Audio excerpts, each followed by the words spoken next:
makanannya juga khusus. Nah, pokoknya banyak ritualnya deh. Ya, nah, kalau makin kesini ya, banyak masukan-masukan dari ulama-ulama kita. Memang ada nanti sebagian yang menafsirkan 7 bulan, tapi mayoritas menafsirkan 4 bulan. Apakah itu suatu keharusan? Tidak. Ya. Kalau bersyukur harus. Ya, tapi untuk mengadakan acara bukan suatu keharusan, ini yang penting. Jangan sampai nanti memberatkan ya umat Rasulullah SAW, karena beliau hadir ya, diutus oleh Allah untuk memudahkan umat. Itu yang pertama. Nanti akan kita bahas dalilnya bagaimana secara syariat. Nah, acara 4 bulan ini juga sebenarnya ini tradisi Jawa ya ini. Di Sumatera itu nggak ada. Ya, di Sumatera itu nggak ada. Setahu saya ya, nggak ada, adanya di Jawa. Di Jawa itu namanya mapati kalau nggak salah, atau kupati. Bahkan makanannya tuh wajib ada ketupat di sana. Ya, mapati atau kupati. Nah, kemudian juga bukan cuma makanannya, acara-acaranya juga ada acara-acara yang khusus. Namun karena alhamdulillah makin kesini ya makin banyak orang yang belajar tentang Islam, maka ulama tidak menghilangkan kebiasaan itu, karena ada kebiasaan yang baik ya, baik juga untuk dilestarikan. Maka kita akan melihat manakah yang paling cocok, apakah 4 bulan atau 7 bulan. Nah, di dalam Al-Quran ya, di dalam surat Al-Mu'minun itu diterangkan di sana ayat 14, Allah berfirman, "Tsumma khalaqna nutfatan 'alaqatan fa khalaqna 'alaqatan mudghah." Jadi kemudian nutfah itu ya sperma yang Allah ciptakan, Allah jadikan melekat dengan indung telur. Nah, jadi caranya dia membuahi menjadi seorang manusia itu dilekatkan oleh Allah. Ya, prosesnya tentunya detailnya dibahas di dalam ilmu kedokteran. Jadi setelah melekat di sana selama waktu tertentu, nanti dijelaskan di dalam hadisnya 40 hari ya, maka setelah itulah menjadi mudghah. Mudghah itu segumpal daging. Nah, maka dijelaskan di dalam hadis ya tentang penafsiran ayat ini, yaitu ada di dalam hadis Sahih Muslim. Rasulullah SAW bersabda, "Inna ahadakum, sesungguhnya salah satu kalian, yujma'u, dikumpulkan." Ya. Apanya yang dikumpulkan? Khalqu, penciptaannya. Ya. Di mana dikumpulkan? Fi batni ummihi, di dalam perut ibunya. Ada kalimat dikumpulkan itu karena memang ada 2 jenis. Jadi jenis yang suami dan dari jenis istri. Jadi jenis suami ya maksudnya adalah sperma, dari jenis istri adalah indung telur atau ovum. Itu Allah kumpulkan 2 itu di dalam perut ya ibunya. Berapa lama? Arba'ina yauman, 40 hari.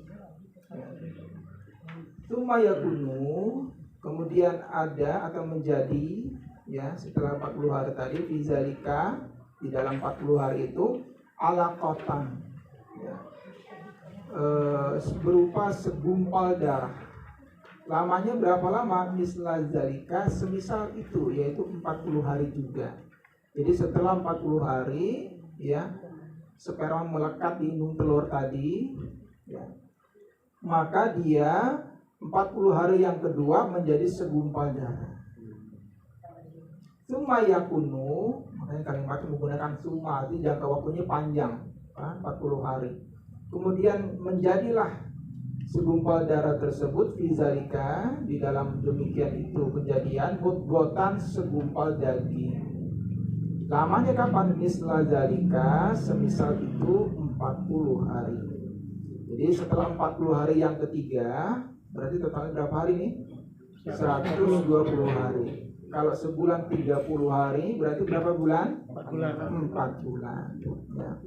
Jadi setelah 4 bulan, summa yursalu, kemudian diutuslah siapa al-malaku, malaikat. Tentunya yang mengutus Allah. Ya. Fayanfuhu fihi ar-ruh. Ya, kemudian malaikat meniupkan ruh ke dalamnya, yaitu ke dalam rahim ibu tadi. Ya, wa yu'maru, dan diperintahkanlah malaikat tersebut bi arba'i kalimatin, dengan 4 kalimat. Disuruh menulis 4 kalimat. Ya. Apa itu 4 kalimat tersebut? Yang pertama, bikatbi rizkihi, menulis rizkinya. Jadi ini anak, calon bayi ini, seumur hidupnya berapa rizkinya yang akan dia terima. Sudah ditentukan tuh di dalam rahim ibunya. Ya, jadi mau orang itu usahanya bagaimanapun, ya tetap rezeki itu sudah seperti itu. Ya, sudah ada ketentuannya. Jadi carilah yang halal, jangan yang haram. Ya, karena yang halal dan yang haram jumlahnya tetap sama. Umpamanya si A ditakdirkan oleh Allah mendapat rezeki 1 miliar selama seumur hidupnya. Ya, kemudian dia ternyata dalam hidupnya miskin. Ya, nggak kaya-kaya. Baru habis 100 juta lah selama umur kira-kira 30 tahun. Dia nggak sabar.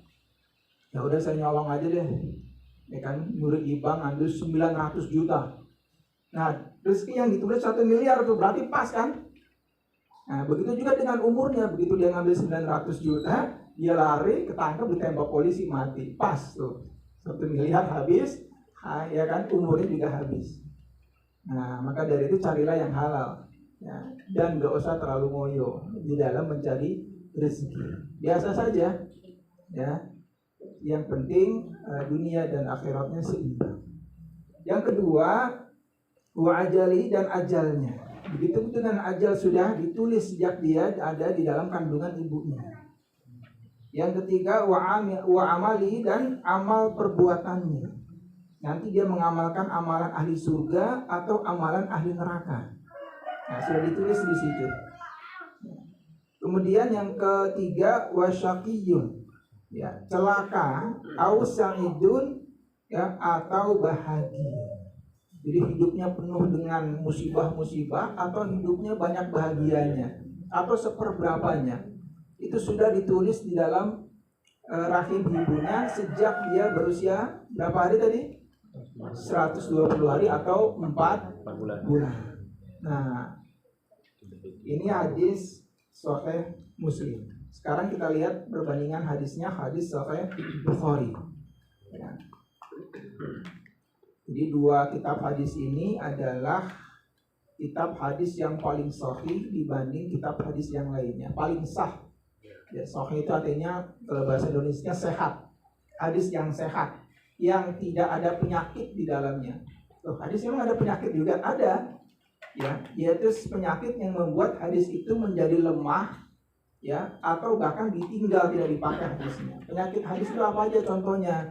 Contohnya ada perawi hadis yang pelupa. Jadi perawi hadis itu nggak boleh pelupa, harus kuat hafalannya. Ya. Kemudian contoh lagi ada yang paling parah, ada perawi hadis yang pernah berbohong atas nama Nabi. Nah, jadi aturan mainnya tuh kalau ada perawi hadis yang pernah berbohong atas nama Nabi, dia bilang ini dari Rasulullah padahal bukan dari Rasulullah, terus ketahuan. Maka selamanya hadisnya, kalau dimeriwayatkan hadis, itu dihukumnya hadis maudhu atau hadis palsu. Jadi itu penyakit-penyakit hadis contohnya. Nah, kitab hadis yang paling sahih adalah kitab Sahih Bukhari. Jadi Sahih Bukhari itu adalah sesahih-sahihnya kitab setelah Al-Quran. Ini menurut kesepakatan Ahlussunnah wal Jamaah.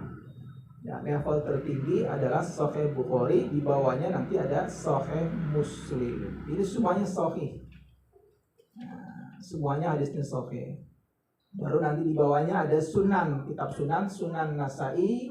Di bawahnya lagi levelnya ada Sunan Abu Daud. Di bawahnya lagi ada Sunan At-Tirmizi. Paling bawah Kutubus Sittah yang 6 adalah Sunan Ibnu Majah. Ini disebut dengan Kutubus Sittah, 6 hadis induk yang dijadikan rujukan umat Islam seluruh dunia. Ya, ada yang sudah punya? Paling enggak orang umat Islam ya kalau mampu dibeli ya Pak Miskan ya. Jadi masa ya kitab hadis rujukan yang umat Islam nggak punya ya. Sementara mobil lebih dari satu umpama ya. Nah, itu contohnya. Nah, yang kedua kitab Sahih Bukhari. Di dalam berisi Sahih Bukhari, ya, di sini Rasulullah SAW bersabda yang hampir sama isinya. Inna ahadakum, sesungguhnya salah satu kalian yujma'u akan dikumpulkan apanya khalquhu penciptaannya fi batni ummi di dalam perut ibunya arba'ina yauman 40 hari. Sumayakunu, kemudian jadi ya setelah dikumpulkan tadi selama 40 hari alaqatan menjadi segumpal darah. Misla zalika, semisal itu 40 hari. Jadi 80 hari jadi darah. Sumayakunu, kemudian ada ya dia tadi mudghatan segumpal daging. Lamanya misla zalik, semisal itu 40 hari. Sampai 120 hari dia jadi daging terus. Belum ada nyawa di dalamnya. Nah, setelah 120 hari ya, sumaya ba'asullahu malakan, kemudian Allah mengutus malaikat.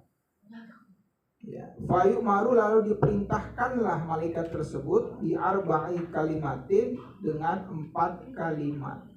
Suruh menulis 4 kalimat takdir ya untuk si bayi tersebut. Wa yuqalu, dan dikatakan lahu kepada malaikat, arti malaikat diperintahkan oleh Allah, uktub, tulislah. Apa yang ditulis? Satu, amalahu, amalannya si bayi tersebut. Dia beramal solih ya atau beramal batil, ditulis. Yang kedua, warizqo, rezekinya. Yang ketiga, wa ajalu, dan ajalnya. Ya, yang keempat, wasaqiyun, apakah dia celaka, au sa'idun, atau dia bahagia. Nah, setelah ditulis itu semua, barulah summa yunfahu, kemudian ditiuplah fihi, di dalamnya. Ditiup apa? Ar-ruh. Jadi setelah hari ke-120 ditulis takdir-takdirnya 4 tadi, takdir pokok, baru kemudian ditiupkan ruh. Nah, jadi 120 hari ini sudah berbentuk badan, sudah ada kulitnya, sudah ada jaringan-jaringan darahnya. Nah, kemudian ditulis takdir 4 tadi, kemudian baru ditiupkan ruh. Jadilah dia janin yang sudah bernyawa. Nah, nanti di sini ulama fikih berbeda pendapat. Ya, apakah janin yang sudah 4 bulan lebih kalau keguguran harus disolati atau tidak? Kalau keguguran, ada sebagian yang mengatakan tidak wajib disolati, karena disolati itu kalau dia sudah melahirkan baru dia dihukumi bayi. Ini dikiaskan hukum zakat fitrah. Jadi baik kalau belum lahir ya belum kena kewajiban zakat, tapi kalau sudah lahir maka dia kena kewajiban zakat. Maka dia dihukumi, hukum berlaku bagi dia setelah dia lahir. Namun sebagian ulama yang menggunakan hadis ini mengatakan bahwa selama kalau dia sudah punya nyawa maka dia berhak untuk disolati. Ya, silakan nanti pendapat yang mana, semuanya sama-sama pendapat ulama Ahlussunnah wal Jamaah. Gitu ya. Nah, dari sinilah ya maka mayoritas ulama ya menentukan ya, jadi kebiasaan tasyakuran itu yang lebih mendekati dengan Islam adalah syukuran yang berumur 4 bulan atau 120 hari. Nah, di saat itulah ya mulai ditiupkan tadi ruh dan mulai ditulis takdir, maka didoakan ya si bayi tersebut agar takdir yang ditulis oleh malaikat tersebut adalah takdir yang baik, dan juga agar dia dijaga sampai dia lahir. Maka dari itu di dalam Islam ya yang dianjurkan di dalam ritual 4 bulanan ini ya, kehamilan ini adalah satu, berdoa, mendoakan ya. Itu yang pertama. Yang kedua, tasyakuran, syukur. Nah, syukur ini dengan syarat tidak boleh israf. Kulu washrobu wala tusrifu. Boleh silakan makan, minum, tapi jangan israf. Israf itu berlebihan ya, disesuaikan dengan kemampuan. Kalau tidak bisa, tidak mampu, ya, qaulun wa fi'lun, dengan ucapan. Ya, alhamdulillah itu termasuk syukur kepada Allah. Jadi bagi yang tidak mampu memberikan mengadakan acara seperti ini, ya, karena para ulama dari mazhab Syafi'i itu menganjurkan memberikan sedekah, ya, sedekah. Jadi kegiatan biasanya kalau dalam 4 bulanan ini di samping doa adalah memberikan sedekah kepada saudara, kepada tetangga, kepada fakir miskin yang dia mampu berikan. Nah, kalau tidak mampu, ya, maka bersyukur dengan lisan dan perbuatan. Artinya orang tuanya ini, ya, bersyukur kepada Allah dengan lisannya, dan prakteknya dia lebih giat untuk beribadah. Jadi orang tua ketika akan memiliki anak itu disyariatkan, ya, lebih rajin ibadahnya. Kalau tadinya yang nggak pernah sholat tahajud, ya, kalau pas lagi hamil aja, ya, syukur seterusnya gitu kan. Nah, ini dibiasakan ditambah ibadahnya. Yang tadinya nggak pernah tahajud, sholat tahajud. Dan memang secara psikologis itu nanti anak yang di dalam kandungan itu akan terdidik sejak dia di dalam kandungan, ya, merasakan bahwa orang tuanya sedang beribadah kepada Allah. Nah, kemudian anjuran yang lain tadi, ya, setelah berdoa, sedekah, kemudian yang ketiga membaca Al-Quran. Ya. Sebenarnya suratnya bebas, surat apa saja, ya, tapi biasanya yang dibaca salah surat Al-Fatihah, ada surat Al-Mu'minun juga, ada surat Yusuf, ada surat Maryam, ada surat Al-Baqarah 223, biasanya itu yang dibaca. Apakah sebagiannya boleh atau semuanya dibaca? Boleh, silakan. Nah, biasanya ini ibu-ibu nih biasanya yang kayak begitu, gantian bacanya, baru nanti setelah acara baca Al-Quran, ya, baru nanti acara Ramadan. Yang terakhir, ya, yang dianjurkan yang keempat adalah tausiah atau dakwah. Nah, tujuannya apa? Tujuannya untuk meluruskan.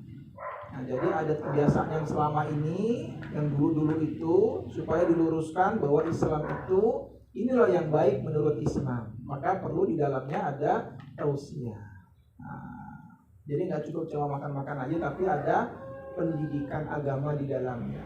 Jadi minimal 4 itu biasanya, ya, doa, mendoakan mayit. Yang paling afdal tentunya, ya, orang tuanya yang mendoakan anaknya. Ya, yang kedua, ya, bisa juga oleh pemuka agama yang memang dianggap soleh, ya, supaya doanya lebih makbul, katanya seperti itu. Nah, jadi yang pertama doa, yang kedua sedekah, yang ketiga membaca Al-Quran, yang keempat tausiah. Nah, boleh 4-4-nya boleh hanya salah satu boleh. Nah, kalau nggak melakukan boleh nggak? Ya boleh aja. Nah, jadi itu hukumnya hanya yang dianjurkan, ya, bukan menjadi wajib. Jadi jangan merasa Islam ini berat, enggak. Nah, yang nggak mampu mengadakan acara seperti ini, ya cukup mendoakan bayinya, ya, atau minimal bersyukur kepada Allah dengan cara memperbanyak ibadah kepada Allah, ya, gitu. Kemudian firman Allah di surat Al-A'raf ayat 189. Nah, di sini Allah berfirman, huwa dia Allah allazi khalaqakum, yang telah menciptakan kalian min nafsin wahidah, dari diri yang satu, yaitu Nabi Adam. Wa ja'ala, dan Allah jadikan minha darinya zaujaha, jodohnya, istrinya, ya, yaitu Hawa. Tujuannya liyaskuna ilaiha, agar Adam, ya, tenang kepada Hawa, kepada istrinya. Nah, di sini ada filosofi Islam yang penting, ya, kalimat litaskuna ilaiha, yang biasa kita sebut dengan sakinah, ya, ketenangan, ketentraman jiwa. Jadi kalau dekat dengan belahan hati itu merasa hatinya tenang. Nah, jadi Bapak Ibu sekalian, suami istri itu, ya, kalau berdasarkan ayat ini, kalau berdekatan itu hatinya tentram, hatinya tenang. Maka kalau ada suami istri berdekatan hatinya tidak tenang, ini pasti ada masalah. Ya, mungkin ada pernah dengar orang ngomong, wah, kalau di dalam rumah tangga itu ada percekcokan, itu bumbu-bumbu katanya. bumbu-bumbu pernikahan. Nah, ini perlu diketahui Bapak sekalian ya. Jadi suami istri ya itu harusnya tadi sakinah mawaddah warahmah, saling mencintai, saling menyayangi, saling mengasihi. Maka kalau di dalam rumah tangga ada pertengkaran, ini ada sesuatu yang nggak beres. Kalau kita pelajari ya, di dalam pembahasan tazkiyatun nafas, ini ada sihir, ada syaitan di tengah-tengah rumah tangganya. Jadi kalau ada kita percekcokan suami istri, pertengkaran suami istri, itu kalau nggak suaminya yang kena bisikan syaitan, istrinya yang terkena. Nah, jadi harus segera diselesaikan, harus segera dirukunkan, jangan dianggap biasa. Ya, banyak sekali saya mendapatkan laporan-laporan, ya, ujuk-ujuk tahu-tahu terjadi perceraian, tahu-tahu mau cerai baru laporan, ya kan?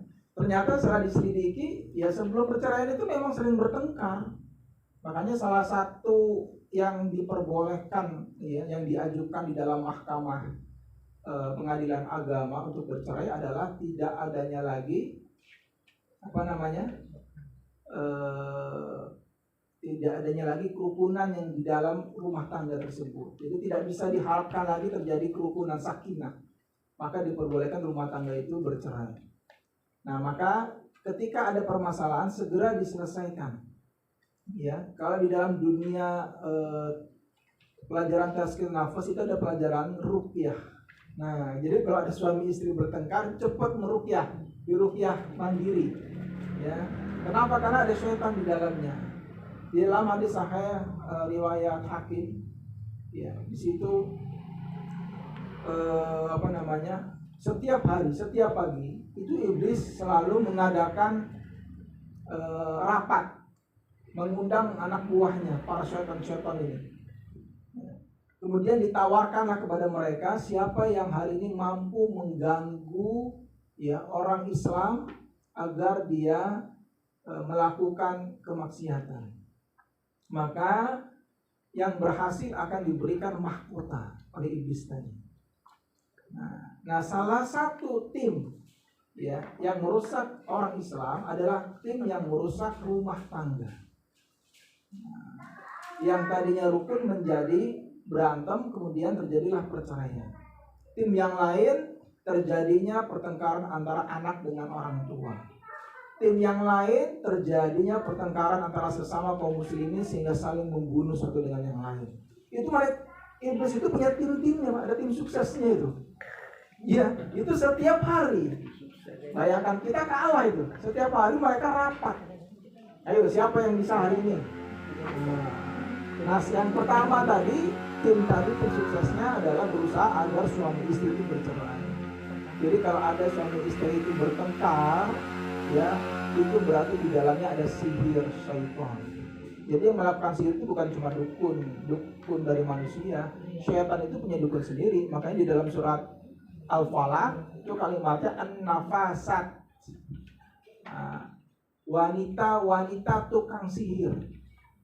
Ya, baik dari golongan jin maupun golongan manusia. Kalau dikatakan mu'annas di situ kan, perempuan, wanita tukang sihir. Makanya kita nggak pernah nemuin ada kakek sihir, adanya apa?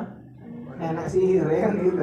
Ternyata di surat Al-Falaq itu, Pak, itu kalimatnya mu'annas, perempuan. Ya, walaupun kulul jam'i mu'annas, semua yang jamak itu perempuan. Jadi syaitan itu punya tukang sihir.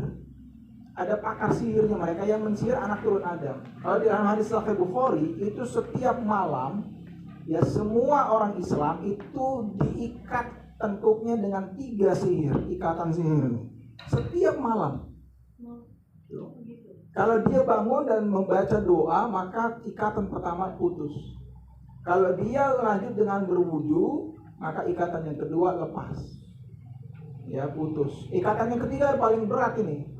Kalau dia sholat melanjutkan dengan sholat tahajud, maka ikatan yang ketiga lepas. Dan dia bangun di pagi hari, ya, dalam keadaan segar, dalam keadaan semangat. Jadi kita tiap hari itu disihir oleh syaitan. Makanya kadang ada yang orang sakit, inilah sakit itulah, ya kan? Itu bagian dari sihirnya syaitan yang ada di tubuh kita. Maka di dalam Islam itu ada sunnah bekam. Salah satunya tadi untuk membersihkan darah-darah yang di dalamnya, karena syaitan itu mengalir di tubuh manusia melewati aliran darah. Nah, maka ketika ada pertengkaran di dalam rumah tangga, itu sihir syaitan. Segera suami istri itu segera sadar, ya kan, minimal membaca ta'awudz, a'udzubillahiminasyaitonirrajim, saling menyadari satu dengan yang lain. Ya. Kalau di dalam pelajaran ruqyah nanti ada ruqyah mandiri, ada ruqyah berpasangan. Ya. Kapan-kapan kalau misalkan mau belajar ruqyah nanti saya ajarin, insya Allah. Nah, itu ada pelajarannya, Pak, supaya rumah tangga ini rukun. Targetnya itu. Dan orang tua dengan anak juga sama. Kalau harusnya anak itu hormat dengan orang tua harusnya sayang kepada anak. Ketika ada anak ya berani kepada orang tua, bahkan sampai membunuh orang tuanya, kan kemarin berapa kasus itu. Itu ada syaitan di dalamnya bermain dengan sihirnya. Itu memang jadi target. Nah, salah satu penangkalnya pertama ya tentunya berilmu. Yang kedua tadi ruqyah. Nah, makanya Rasulullah SAW setiap malam pasti meruqyah dirinya sendiri, pasti, selalu. Bahkan ketika beliau sakit, tidak mampu berdiri, bahkan duduk aja susah, itu beliau tetap ruqyah mandiri. Tapi yang membacakan Aisyah, membacakan ayatnya, kemudian ditiupkan ke tangannya Rasulullah ayat-ayat ruqyah tadi, ya, kemudian diusapkan ke tubuh yang beliau mampu. Mengambil berkah tangannya Rasulullah, telapak tangannya. Itu Rasulullah saja ya setiap hari itu ruqyah mandiri, Pak. Saking ngerinya sihir-sihir setan itu yang mengelilingi kita. Wah, kalau Bapak bisa tahu itu bagaimana bahayanya sihir, mengeri. Nah, yang tadinya manusia tuh lurus dari kecil itu di atas fitrah baik, nanti kalau begitu sudah balik ada aja yang nyeleneh. Bahkan ketika kecil sudah sudah diprovokasi anak-anak itu. Dan syaitan itu update terus. Semakin lama mereka juga canggih. Di handphone itu juga ada sihir syaitan sama. Di dalam game-game itu ya, itu ada sihir syaitan di dalamnya. Untuk merusak generasi kita dari awal. Nah, syaitan itu masuknya ke kepala kita. Kalau syaitan punya anak buah para jin-jin, itu larinya ke badan. Kalau kena gitu kan, anak kita di badan kadang ada yang meriang, ada yang kejang-kejang anak kita. Nah, itu ada aura itu di sana. Ini secara ruqyah ya, bukan secara medis nanti juga bisa dibuktikan. Karena dari medis malah nggak bisa dibuktikan. Nah, syaitan larinya di kepala kita, dia sering bersarangnya di tengkuk. Makanya kalau ruqyah mandiri nanti tengkuknya ini ditepuk-tepuk. Nah, sambil dibacain ayat ruqyah. Nah, nanti kapan-kapan lah ya. Ini sini bukan pelajaran ruqyah mandiri. Tapi ini penting maksud saya nanti buat orang tua tadi. Nah, karena nanti salah satu usahanya ya sering diruqyah, bapaknya ya diruqyah, anaknya masih di dalam kandungan tuh. Nah, dibacain ayat ruqyah, didoain. Nah, kalau ibunya kan baca Quran ya salat tahajud. Nah, bapaknya nih ya kan diruqyah anaknya dari kecil, diruqyah penjagaan ya, jangan sampai nanti udah 7 bulan hilang ya kan janinnya tuh. Masya Allah, ini makanya perlu itu tadi dijaga. Yang paling sering memang hilang ketika sudah agak berat janinnya, sudah jarak 7 bulan. Makanya orang-orang zaman dulu itu biasanya 7 bulan. Nah, 7 bulan itu biasanya doa yang dibaca paling banyak 2 penjagaan supaya terjaga anaknya. Nah, tidak cacat ya, tidak diambil sesuatu tadi ya, karena memang ada tumbal itu janin. Tumbal itu janin. Tumbal itu banyak kan, macam-macam. Salah satunya yang paling laris itu janin. Bahkan untuk membangun jalan tol itu yang nungguin di situ mintanya janin, bisa juga begitu. Sampai seperti itu. Jadi hati-hati yang punya anak, yang calon anak janinnya dijaga. Nah, di sini dibacain di ruqyah. Nah, itu ya. Jadi ini sedikit tambahan aja ini. Nah, litaskunu ilaiha tadi, kembali lagi ke ayat yang tadi. Ya, ruqyah misalnya kapan waktu nanti kita kaji lagi. Jadi ketika ada seorang suami atau seorang istri tidak merasa sakinah kepada pasangannya, maka dia akan merasa sakinah kepada yang lain. Hati-hati nih, ya, suami istri, ya, karena kodratnya suami sakinahnya kepada istrinya, istrinya sakinah kepada suaminya. Jadi kalau ada suami tidak sakinah kepada istrinya, dia akan sakinah kepada yang lain. Apa mungkin dia merasa tenang kalau ada temannya, sahabatnya, bukan selalu wanita lain, enggak. Bisa jadi nanti pelampiasannya ya sahabatnya, dia lebih senang minum-minum dengan temannya, ya kan, di klub malam mungkin, atau mungkin dengan yang lainnya. Makanya di dalam Islam disyariatkan nih, ya. Allah ciptakan jodoh itu supaya kita sakinah kepadanya, merasa tenang. Maka salah satu fitrah manusia untuk berjodoh itu biasanya kalau kita merasa nyaman dengan si calon kita ini. Kan itu biasanya yang sebelum nikah nih ya. Kadang-kadang lupa itu nomor sekian. Mohon maaf nih, kadang-kadang kita ngeliat orang lain atau teman kita atau mungkin anak kita, oh kamu mau nih sama dia? Ya kan, kayaknya biasa-biasa aja deh kalau Bapak lihat. Nah, tapi si anak ini bilang, aku nyaman kok sama dia. Nah, itu kan ada kayak gitu ya. Karena sakinah memang kodrat itu penting. Nah, jadi ketika kita sudah tenang dengan pasangan kita, ya itu nggak ngelihat wajah lagi. Kadang kan tenang tuh ada yang karena dia cantik, kok ini nggak lama biasanya. Nah, nanti kalau dia udah jelek, wadah bergoyang tuh. Ada yang tenang mungkin karena hartanya, ya kan? Ada yang tenang mungkin karena kewibawaannya. Intinya adalah, ya. Nah, memang sakinah ini kodrat yang Allah berikan dulu dari sananya. Manusia bisa langgeng itu kalau dia sakinah. Maka orang kalau sudah sakinah, sudah tenang, barulah nanti muncul mawaddah warahmah. Nah, ada saling sayang, ada saling mengasihi. Waalaikumsalam warahmatullahi wabarakatuh. Silakan.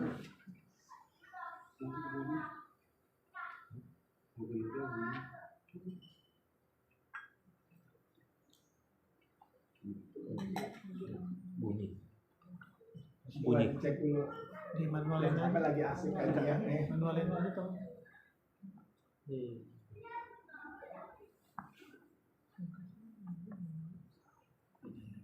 Baik, kita lanjutkan ya.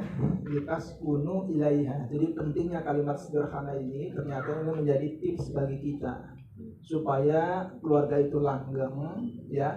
Pertahankanlah sakinah ini. Begitu juga satu pasangan dengan pasangan yang lain berusaha supaya pasangan kita itu sakinah, tenang. Si istri umpama, ya, gimana caranya supaya suami saya tenang di rumah? Ya jangan diomelin aja. Udah pulang kerja capek sampai rumah diomelin. Biasanya kan laki-laki udah capek di luar, ya kan, perempuan capek nungguin pengen ngomong tapi nggak ada temennya nih. Laki-laki pengen sampai rumah tuh istirahat, si istri pengennya ketemu suami ngomong terus. Nah, ini yang sering kejadian nih. Akhirnya apa? Suaminya sudah penat, sudah capek, ya kan, tidak bisa melayani omongan istrinya. Istrinya merasa suaminya sudah tidak perhatian lagi. Itu bisikan setan tuh. Lihat tuh suami kamu tuh, ya kan, begitu di luar aja coba deh. Nah, padahal dia suaminya di luar kerja banting tulang, ya kan, buat istrinya. Begitu juga nanti suaminya akan dibisikin begitu lah, tuh istri kamu bawel banget sih, enakan sama teman kerja kamu deh. Nah, ya kan, pas itu setan anak ketemu setan yang ini jadi. Nah, akhirnya jadilah permasalahan di rumah. Nah, begitu juga si suami, bagaimana caranya membuat agar istri itu tenang ketika ada di sampingnya. Maka satu dengan yang lain saling belajar, ya, sesuatu apa yang disukai dan apa yang tidak disukai oleh pasangannya. Nah, supaya nanti bisa bekerja sama, supaya sakinah ini terus langgeng sehingga muncul mawaddah warahmah sampai, ya, matinya masing-masing. Baik. Kemudian kalimat selanjutnya falamma taghashsha, maka ketika keduanya mencampuri, artinya suami istri melakukan hubungan suami istri antara Adam dengan Hawa, hamalat, maka hamillah, ya, istri tadi, Hawa tadi, hamlan dengan hamil khafifan yang ringan, ya, hamil yang ringan bulan pertama, bulan kedua, bulan ketiga. Famarat, maka lewatlah, artinya terus kehamilan tersebut, kandungan tersebut, ya, dengan kandungan terus berbulan-bulan. Falama askolat, maka ketika telah berat, ya, apa kandungan tadi, ketika kandungannya sudah berat, ya, da'a Allah, maka keduanya berdoa kepada Allah, ya, da'a, maka berdoalah kepada Allah, siapa Rabbahuma, Rabb keduanya, yaitu Adam dan Hawa berdoa. Nah, di sini ulama berbeda pendapat. Kalimat askolat ini apakah ini dimaksud 4 bulan atau 7 bulan?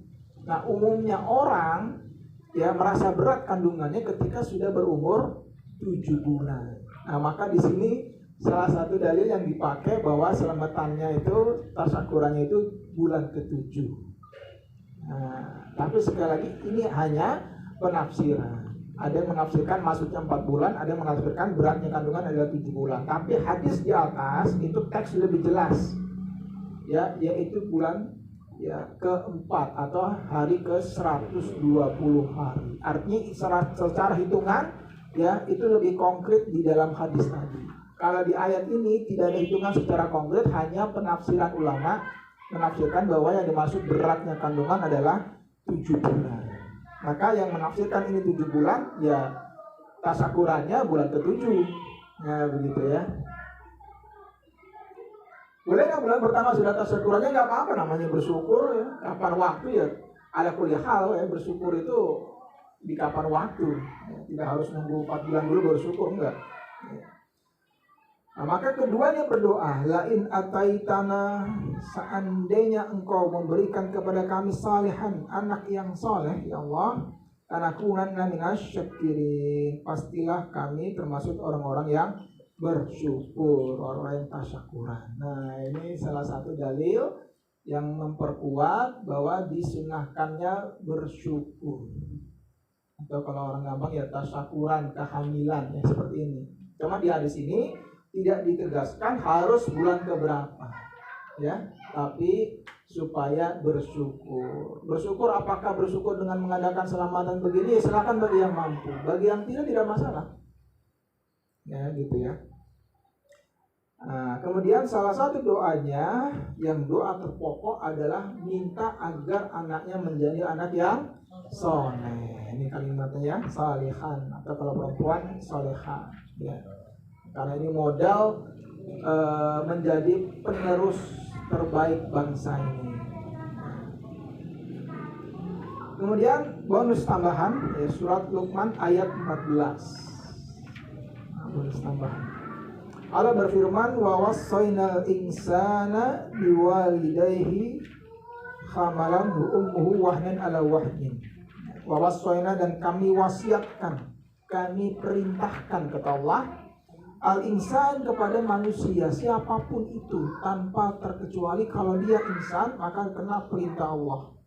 Biwalidayhi, agar berbuat baik, berbakti kepada kedua orang tua, baik bapaknya maupun ibunya.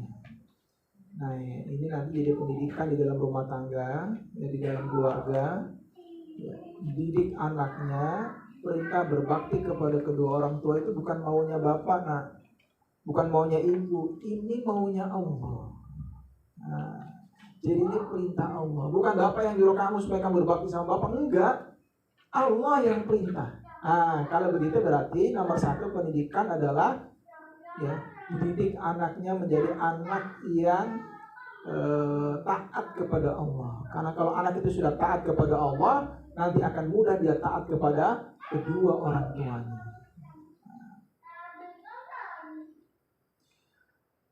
Hamalathu ummuhu. Nah, di sini nih ada kalimat yang unik.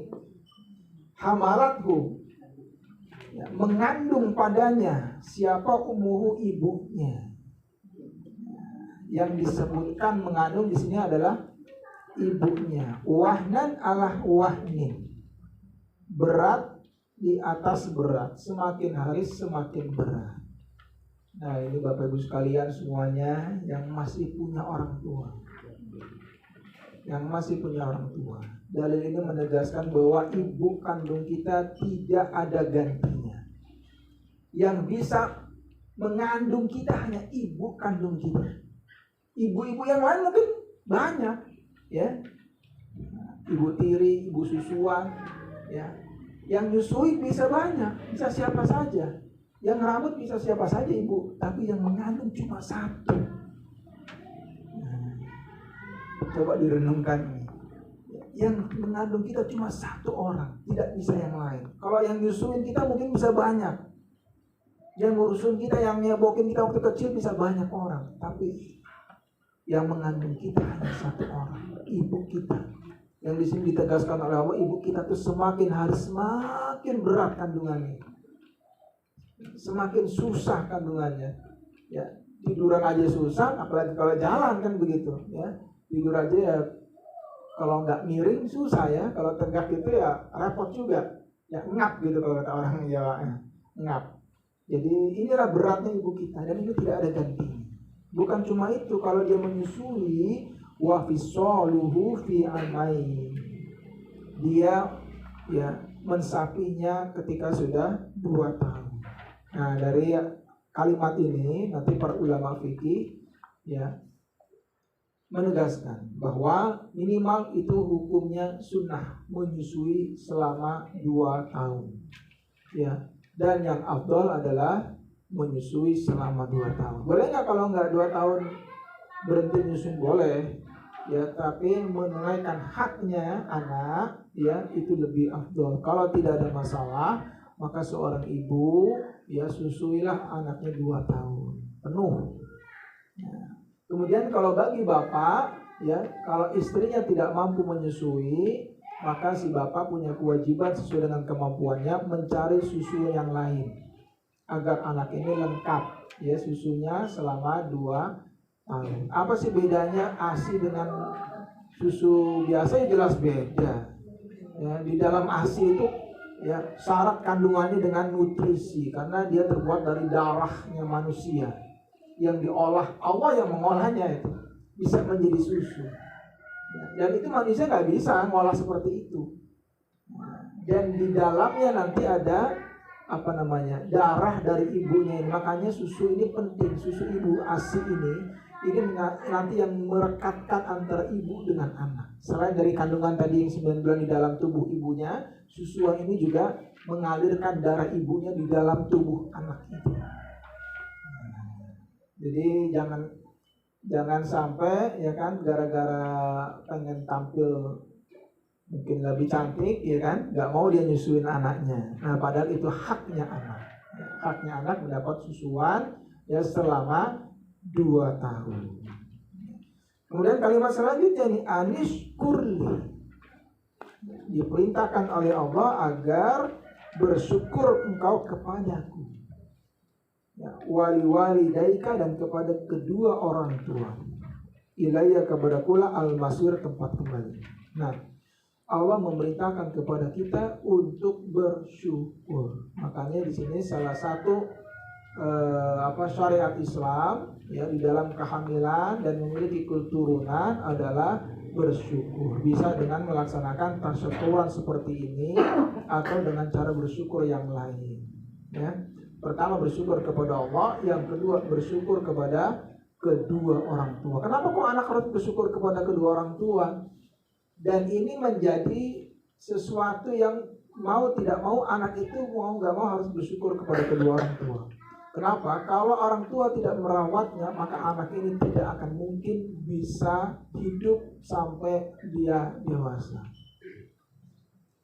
Ya, mungkin kalau kita sudah besar kita bisa, saya mampu kok sendiri. Ya, dia punya pilihan. Tapi kalau anak kecil dia nggak punya pilihan. Dia harus dirawat oleh orang lain, yaitu orang tuanya. Maka dari sini seorang anak tidak punya pilihan kecuali dia harus bersyukur kepada kedua orang tuanya. Nah, ini tadi dalil-dalil tentang keabsahan budaya tasyakuran. Ya, intinya poinnya bahwa melaksanakan tasyakuran ini ya tidak diwajibkan. Itu yang pertama. Yang kedua, acara yang ada di dalam ya minimal adalah mendoakan. Ya. Kemudian yang kedua bersedekah. Nah, baru yang lain-lainnya. Nah, untuk doanya ya, doanya sebenarnya tidak ada yang dikhususkan ya, kecuali tadi ya di dalam ayat-ayat Al-Quran itu minimal memohon kepada Allah agar anaknya menjadi anak yang saleh. Itu saja. Selebihnya adalah doa tambahan. Ya, minta anaknya menjadi ganteng, kalau laki-laki, perempuan jadi cantik, umpama itu doa tambahan. Minta anaknya dijaga sampai dia lahir, itu doa tambahan. Maka berdoa afdal bahasa Arab ya. Kalau tidak bisa, silakan bahasa Indonesia. Yang penting jangan yang neko-neko. Ya Allah, jadikan anak saya nanti ya kan gantengnya seperti ganteng Nabi Yusuf. Lah repot nanti anak kita gantengnya Nabi Yusuf ya kan. Jadi yang biasa-biasa aja lah doanya, jangan yang terlalu nyeleneh. Jadikan anak saya nanti jadi anak yang menjadi orang yang paling kaya di dunia ini ya, itu terlalu ini juga. Yang biasa-biasa aja. Ya, nanti di sini saya bawakan contoh. Ya, salah satu contoh doa bisa dibaca oleh orang tuanya ya atau dibaca oleh orang lain. Ya, sampai sini sebelum saya tutup, nanti kata tuan rumah ada sesi tanya jawab gitu ya. Iya. Gimana moderator? Nggak ada moderator nih. Mau ditanya silakan. Kalau mau bertanya boleh sampai waktu ya kira-kira 10 menit lah. Monggo silahkan yang mau bertanya. Ini sengaja dibikinin materi ini supaya ada bahan buat bertanya. Mamung nih mamung. Takutnya kalau nggak ada materi nanti yang ditanya jadi curhat. Iya, mamung. Tanya mamung. Terutama yang punya hajat ini kalau mau bertanya. Bungat tuh, buat Madira. Ayo. Tanya aja. Gak usah malu-malu, saudara semua.